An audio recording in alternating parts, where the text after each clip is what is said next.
Hi friends, and welcome to the Shai Show. This week's Parsha is Vayeitzei. In this week's Parsha, Yaakov, our third forefather, marries two sisters. We also know that Yaakov Avinu, Yaakov kept all 613 mitzvahs, all 613 commandments, the entire Torah. How could it be that he kept the entire Torah and married two sisters? But this is one of the points that stood out to me, but the real question was, so I looked into Rashi, and Rashi was silent. Now Rashi's job that he described himself to was any question that a first grader would have when learning through Chumash, when learning through the 5 books of Moses, he is going to come to answer.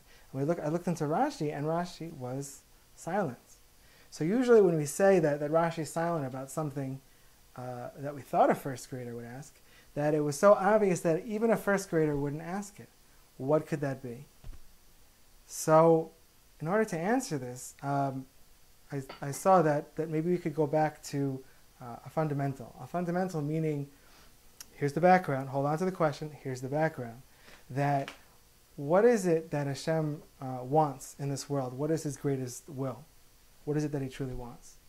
So we know from Mesiras Yesharim and other sources that really ultimately what Hashem wants is to bestow good upon us. That there should be the kivdei Hashem, the honor of Hashem, and that honor of Hashem should come into this world in a way that allows Hashem to bestow good upon us. So what is the way to do that? What is this goodness? Well, Hashem gave a condition. He said, it needs to be a fitting place for my honor to dwell. My honor meaning my existence, my revealed presence. And how is it we create a revealed presence so Hashem could give us the greatest good in order that we can also be doing the greatest good with each other? He gave us the instructions how to do it. The Torah, from instructions. These are the instructions on how basically to let Hashem's will of bestowing the greatest good upon us to be bestowed upon us.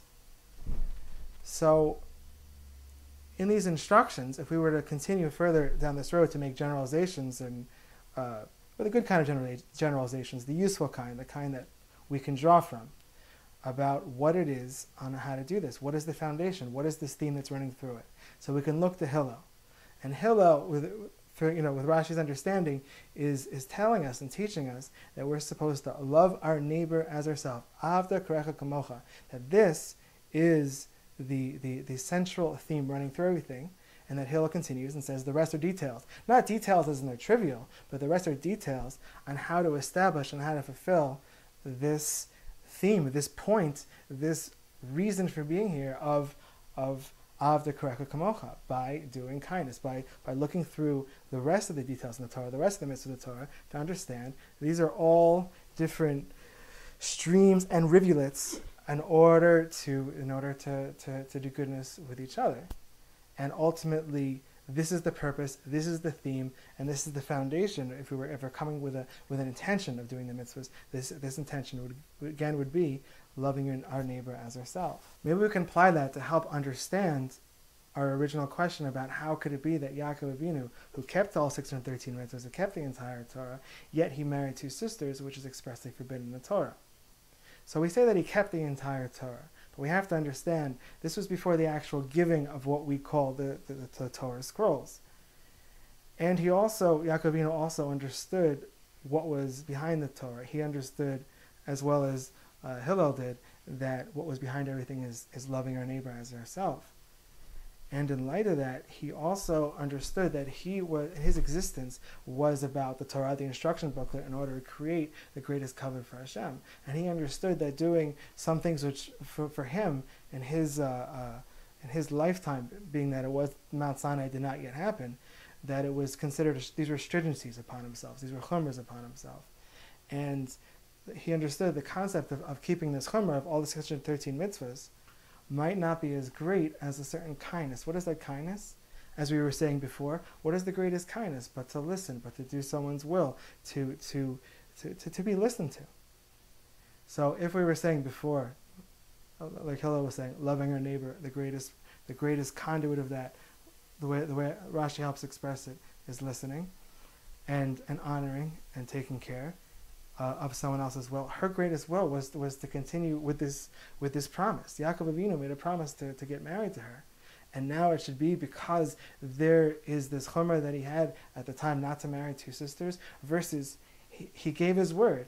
Or maybe the 6-year-old wouldn't even, or the first grader wouldn't even have this question, because he's thinking to himself, well, yeah, he said, so he had to do it. So it didn't even start, because he understood that the basic decency, the basic loving of your neighbor is that if you're going to say you're going to do something, you're going to fulfill it. You're not going to find some stringency somewhere in the Torah that references the higher form to do a mitzvah against a fundamental of honesty and kindness, obviously provided that it's not breaking halacha in and of itself.